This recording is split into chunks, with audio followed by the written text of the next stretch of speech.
हे यो बालक लोग आ चुके हैं। आज हम लोग अपनी क्लास लेकर के थोड़ा सा आपको मेरी आवाज़ डीप और ख़राब सुनाई दे रही होगी। ये सारी इस वजह से क्योंकि मेरा अभी भी वोकल थ्रॉट जो है वो ठीक नहीं हो पा रहा, बट किसी तरह से वीडियो रिकॉर्ड करने की कोशिश करते हैं।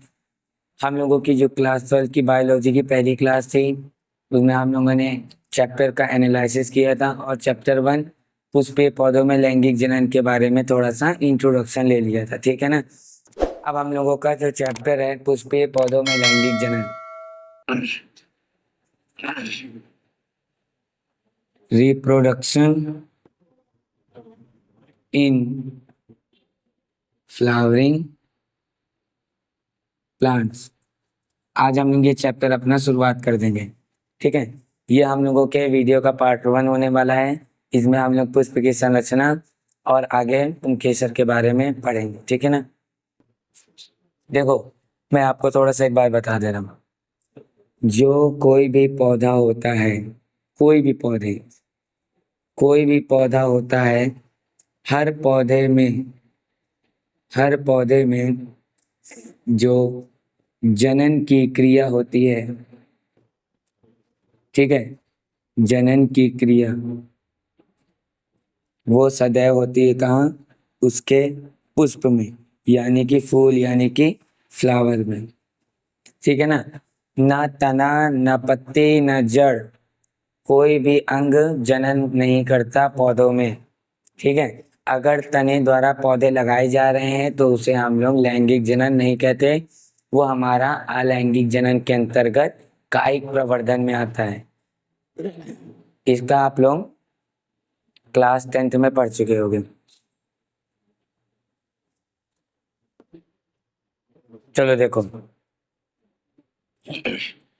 और थोड़ी सी बात करते हैं। देखो, पौधे जो होते हैं वो हमारे लिए बहुत खास होते हैं, क्योंकि पौधों में बहुत सारी चीजें पाई जाती हैं जो हमारे प्रकृति के लिए बहुत ही ज्यादा इम्पोर्टेंट होती हैं।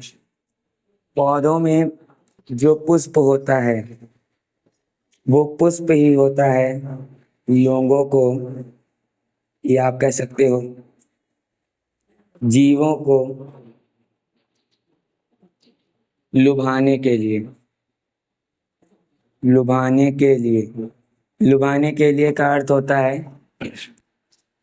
कोई भी पौधा होता है उसका कार्य होता है कि वो दूसरे जीवों को अपनी ओर आकर्षित करे। और ये ज्यादातर किसको अपनी ओर आकर्षित करते हैं? मधुमक्खियों को, है ना। मधुमक्खी जो होती है ये उनको अपनी ओर ज्यादातर आकर्षित करते हैं। क्यों करते हैं इसका हम लोग परागण में पढ़ेंगे। देखो ध्यान से, अब परागण की प्रक्रिया में जाने से पहले हम लोग थोड़ा सा पुष्प की संरचना को देखेंगे। क्या देखेंगे? पुष्प की संरचना। एक बात याद रखना, जो पौधे होते हैं इनके जितने पार्ट्स होते हैं, इनमें अगर हम देखें, जो नीचे का हिस्सा होता है किसको बोलते हैं? बाह्यदल, बाह्यदल, ठीक है ना। ये ज्यादातर हरा होता है, हरे रंग का, और अधिकतर, या आप कह सकते हो सामान्यता, सामान्यता टूट जाते हैं। टूट जाने का क्या अर्थ है? जब पौधों से फल का निर्माण होता है, बीज का निर्माण होता है, तो उस समय ये लगे हुए नहीं रहते, परंतु कुछ सब्जियां जैसे मिर्च होती है ना, ऐसे मिर्च होती है। मिर्च में आप देखो ऐसे ऐसे लगा रहता है, क्राउन ऐसे होता है ना। अगर आप उसकी डंठल को ऐसे निकालो तो उसकी डंठल में ऐसे ऐसे बना रहता है, और इसी में आगे ऐसे कुछ न कुछ, जैसे बैगन होता है, तो ये। अब आगे देखिए, बाह्य दल हो गए, इसे कहते हैं हम लोग दल। दल, एक को दल बोलेंगे, कई सारे होंगे मल्टीपल तो उन्हें बोलेंगे दल पुंज। इन्हें हम लोग पंखुड़ियां भी कहते हैं, पंखुड़ियां। और ये होते हैं रंग बिरंगे। रंग बिरंगे, रंग बिरंगे का क्या अर्थ है? ये कई सारे कलर में पाया जाता है। आप जैसे गुलाब की पत्ती हो गई और गुड़हल की पत्ती हो गई, अभी आपको यहाँ स्क्रीन पर दिख रहे होंगे, अलग अलग मल्टीपल फ्लावर्स में शो कर दूंगा, जहाँ पे अलग अलग पौधों की पत्तियां अलग अलग रंगों की पाई जाती हैं। इनका काम ही होता है मधुमक्खियों को आकर्षित करना, क्योंकि जो मधुमक्खियां होती हैं वो अनेक रंगों को देख करके आकर्षित होती हैं और इनसे एक विशेष प्रकार की गंध निकलती है। जब मैं आप लोगों को परागण पढ़ाऊंगा तो बताऊंगा। एक विशेष प्रकार की गंध निकलती है जिससे सभी कीट कीट पतंगे जितनी होती है वो इनकी ओर आकर्षित होती हैं। अब देखो, आपने बाह्य दल पढ़ लिया, आपने दल समझ लिए, दल और बाह्य दल इनका ज्यादा उतना काम नहीं होता, इसलिए इतना ही इनके बारे में। लेकिन आपने ब्लू कलर के मार्कर से बना हुआ संरचना देख रहे होगे, एक ये और एक ये घड़े समान जो संरचना होती है इसको कहते हैं स्त्री केसर। स्त्री केसर। और ये डंडी समान संरचना होती है इसको बोलते हैं पुंकेसर। पुंकेसर। स्त्री केसर क्या होता है? पौधे का मादा भाग, मादा अंग। और पुंकेसर क्या होता है? पौधे का नर भाग या नर अंग। ठीक है ना? यहाँ तक की बात नोट कर लीजिए, तो इरेज करके हम लोग आगे पौधे के नर भाग पर फोकस करते हैं। चलो देखो, अब मैंने आप लोगों के सामने क्या बना दिया है? नर अंग तंत्र, नर जनन अंग। किसका? पौधों का। पौधों का नर जनन अंग। पौधों के नर जनन अंग में आप ध्यान से देखो, पहली संरचना आप थोड़ी सी जैसे होती है वैसे देख रहे होगे। इसमें ये वाला हिस्सा जो होता है इसे हम लोग तंतु कहते हैं, और इस वाले हिस्से को परागकोश। इस वाले हिस्से को हम लोग परागकोश कहते हैं, और इस पूरे को हम लोग बोलते हैं पुमंग। ठीक, कई सारों को मिला दो तो पुंकेसर हो जाता है। ठीक है ना? याद रखिएगा, सब में ये एक जैसे नहीं होते, मतलब किसी में कहीं 8 पाए जाते हैं, कहीं 10 पाए जाते हैं, सबका अलग अलग होता है। जैसे अगर हम बात करें, कुछ एग्जांपल मैं आपको दे दे रहा हूँ। सरसों, जो सरसों के पौधे होते हैं उनमें 6 पुंकेसरों की संख्या होती है, जिसमें से 4 बड़े और 2 छोटे होते हैं। अभी आप उस ओ, सरसों के फूल की संरचना देख रहे होगे स्क्रीन पे, जिसमें आप ध्यान से देखो तो 4 जो हैं वो बड़े हैं, वो ऊपर की ओर हैं, और 2 जो छोटे हैं वो बीच में नीचे की ओर थोड़े और लटके हुए हैं। ठीक है ना? और देखो, मटर, मटर के पुष्प में 10 होते हैं पुंकेसर। ठीक है ना? ऐसा, ये इतना याद रखिएगा। कक्षा 12, कभी कभार OMR क्वेश्चन, OMR सॉरी, आपके फाइनल एग्जाम में आपके जो मल्टीपल चॉइस क्वेश्चन होते हैं उनमें पूछ लिया जाता है कि सरसों के पुष्प में कितने पुंकेसर होते हैं, संख्या बताओ। ये आप मटर के पौधे में ये दोनों सबसे ज्यादा पूछे जाते हैं, नोट कर लीजिए। चलो देखो, अब इस वाली संरचना को देखो। ये वाली जो संरचना है, ये संरचना किसकी है? परागकोश की। परागकोश। आप परागकोश में देख रहे होंगे कि ये 2 भागों में बटा हुआ है। यस, सही बात है। इसके कितने भाग होते हैं? 2 भाग होते हैं। 2 भाग। 2 भाग कह सकते हो, 2 पाली भी कह सकते हो।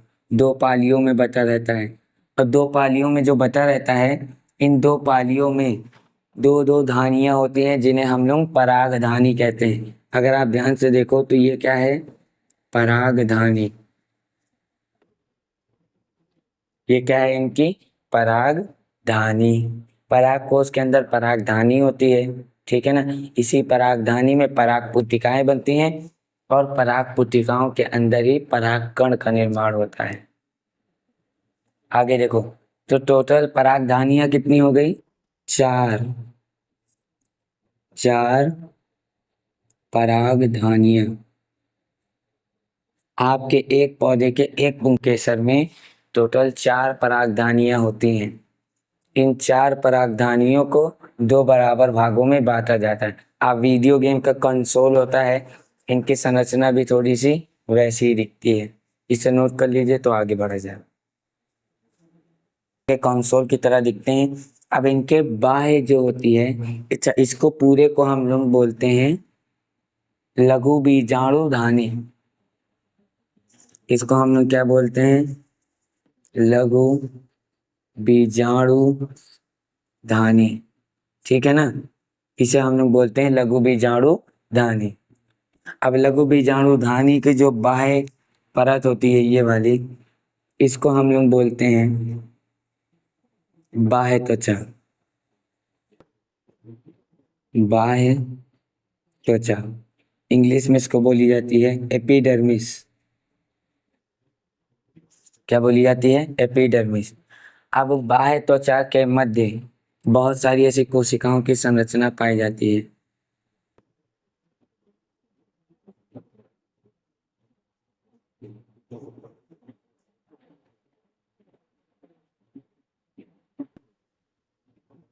बनाते बनाते बहुत समय हो जाएगा, बस ऐसे समझो। ऐसे बहुत सारी कोशिकाओं की संरचना पाई जाती है जिन्हें हम लोग क्या बोलते हैं? मध्य त्वचा या अंतः त्वचा भी कह सकते हो।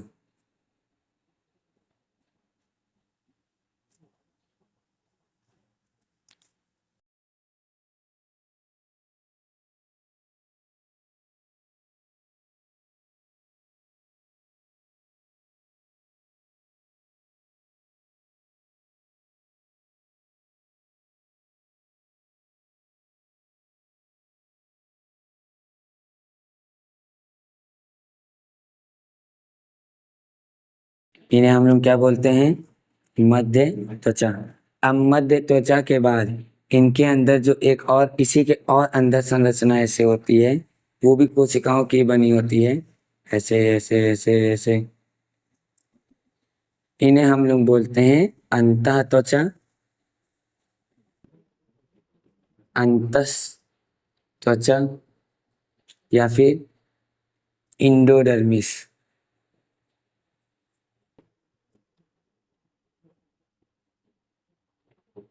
ठीक है, अब इसके बाद आता है आपका चैम्बर।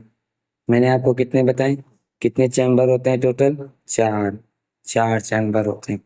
अब इन चारों चैम्बरों के बाहर अब इन चारों चैम्बरों के बाहर एक परत पाई जाती है। 4 लेयर होती है टोटल। देखो, बाह्य त्वचा, मध्य त्वचा, अंतः त्वचा। अब ये जो सबसे अंदर वाली लेयर है, इसको हम लोग बोलते हैं टेपिटम।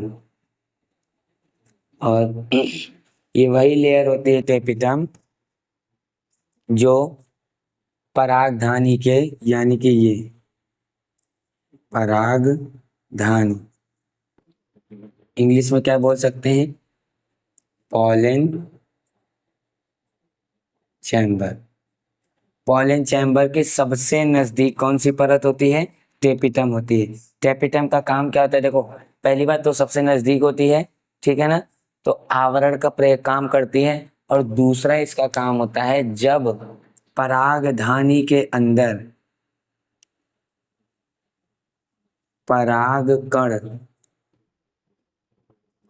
विकसित होते रहते हैं, तब टेपिटम जो होती है इनको क्या करती है? पोषण प्रदान करती है। ठीक है ना, इनका कार्य होता है पोषण प्रदान करना।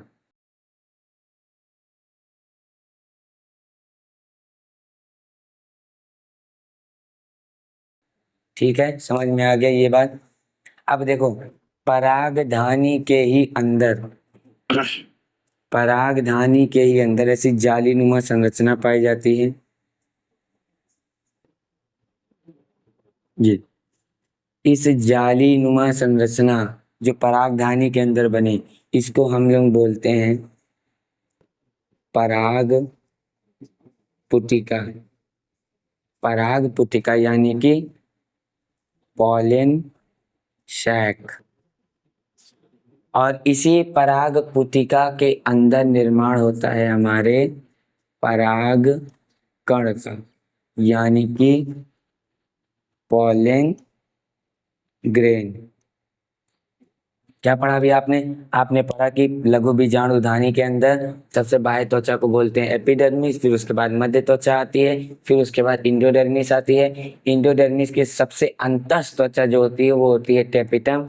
टेपिटम जो होती है वो हमारी पॉलन चैम्बर से कनेक्टेड होती है, ठीक है ना, लेयर की तरीके। और जो इसका कार्य होता है ये होता है जब परागकण अंदर विकसित हो रहे होते हैं, बन रहे होते हैं, तो ये उनको क्या करती है?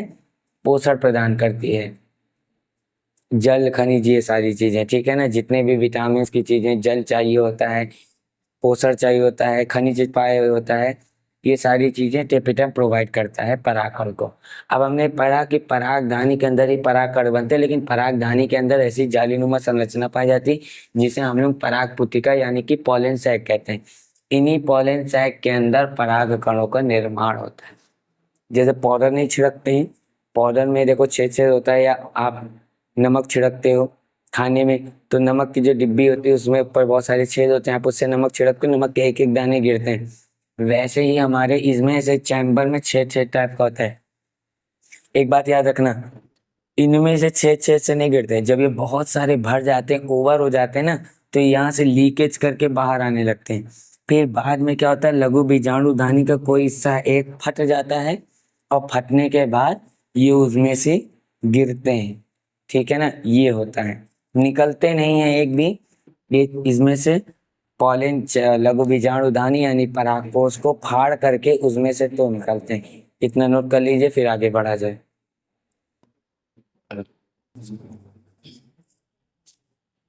चलिए अब हम लोग इसके आगे बढ़ते हैं। यहाँ तक आपने पढ़ लिया परागकोश। अब हम लोग पढ़ेंगे पराग कणों का निर्माण। पराग कणों में कैसे पराग कण कैसे बनते हैं, ये हमारा लास्ट टॉपिक होगा। इसके बाद इसके आगे की चीजें हम लोग कर लेंगे, ये अगली बार लेंगे, कल का नहीं कह सकता क्योंकि मेरी तो तबीयत अभी ठीक है नहीं, बट फिर भी मैं किसी तरीके आप लोगों के लिए लेक्चर रिकॉर्ड कर रहा हूँ।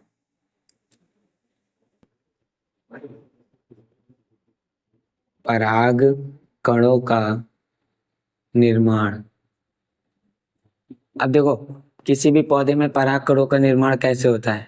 देखो मैंने आपको बताया कि लघु बीजाणुधानी है, उससे पहले ध्यान समझो। जैसे जैसे पराग कोश, जैसे जैसे पराग कोश विकसित होता रहता है, जैसे जैसे पराग कोश विकसित होता रहता है, पराग कोश के बीच में यानी कि लघु बीजाणुधानी में, लघु बीजाणुधानी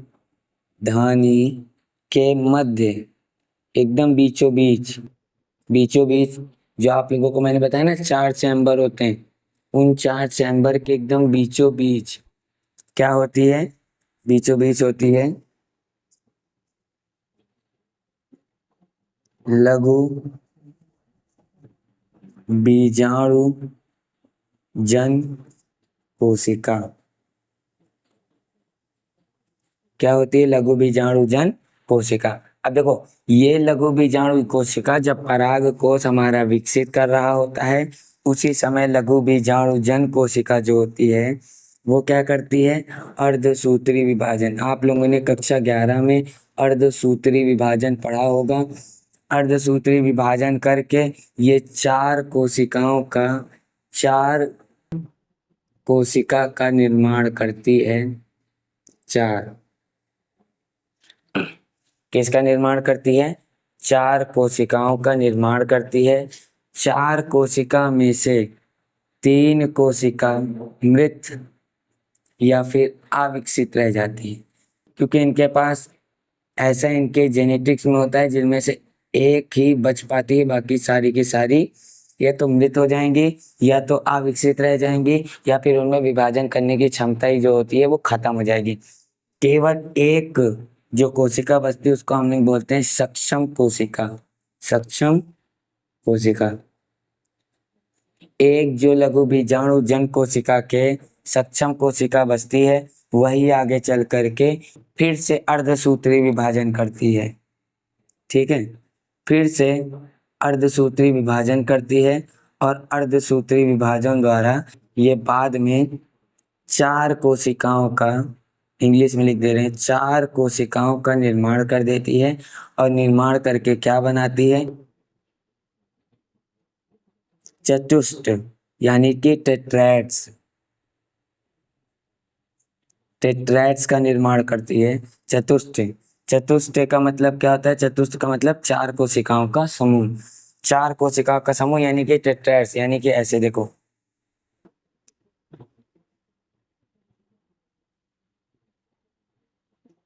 ये हो गया 4 कोशिकाओं का समूह। ऐसे ही टेट्रैड्स का निर्माण करती है और यही टेट्रैड्स आगे चल करके लघु बीजाणु धानी बनाते हैं, यही आगे चल करके लघु बीजाणु धानी बनाते हैं, यानी कि ये मैंने यहाँ लघु बीजाणु धानी लिख दिया, एक्चुअल मुझे यहाँ लिखना था परागधानी, ये परागधानी, ठीक है ना। ये क्या करते हैं, आगे चल करके लघु बीजाणु धानी बनाते हैं और लघु बीजाणु धानी से में क्या बनता है, इनमें बनता है लघु बीजाणु मात्र कोशिका। इसी को हम लोग क्या कहते हैं, यहाँ पे लिख दे रहा हूँ, कॉल्ड एज, कहलाती है, कॉल्ड एज, इसको मैंने कैसे लिख दिया, C/A, यानी कि कहलाती है लघु बीजाणु मात्र कोशिका, मदर सेल, ठीक है ना, स्पोर मदर सेल इसको कह सकते हो, लघु बीजाणु मात्र कोशिका। यही आगे चल करके पराग पुटिका के अंदर, पराग पुटिका के अंदर, पराग पुटिका के अंदर समसूत्री विभाजन द्वारा, ये तो अर्धसूत्री हुआ था, समसूत्री विभाजनों द्वारा क्या बनाती है, पराग कण बनाती है। ऐसे होता है पराग कणों का निर्माण। पराग कणों के निर्माण तक हम पढ़ चुके हैं, वीडियो को बस यहीं तक रखेंगे। समझ आया कि नहीं ये बता देना। अच्छा, उससे पहले तो नोट कर लो, ओके। वीडियो पॉज करके आई होप आप लोगों ने नोट कर लिया होगा और आप लोगों को यहाँ तक की बातें समझ में आ गई होगी। माफ़ी चाहते हैं, लेक्चर थोड़ा छोटा रहेगा क्योंकि थ्रॉट में प्रॉब्लम आ जाने की वजह से मैं ज़्यादा बोल पा नहीं रहा हूँ। अगली जो लेक्चर होगी उसमें हम लोग पढ़ेंगे, जैसे आज हम लोगों ने पढ़ा पराग कणों का निर्माण, अगले लेक्चर में हम लोग पढ़ेंगे पराग कणों की संरचना, ठीक है। पराग कणों की संरचना पढ़ेंगे और परागण कैसे होता है। ये 2 चीज़ अगर हम लोगों की जल्दी हो जाती है तो हम उसी वीडियो में निपटा देंगे, कैसे परागण होता है यानी कि पॉलिनेशन कैसे होता है। ये 3 हमें टारगेट करना है अगले लेक्चर के लिए। ये वाला आपको इतना समझ में आया कि नहीं समझ में आया, कोई बात नहीं, नो टेंशन। आपके स्क्रीन पे डबल टैप करोगे 10 सेकंड पीछे जाएगा, पीछे कर करके आप फिर से शुरू से इसको देख लेना। जब तक समझ नहीं आता तब तक रिपीट करिए, ठीक है ना। तब तक के लिए बाय बाय।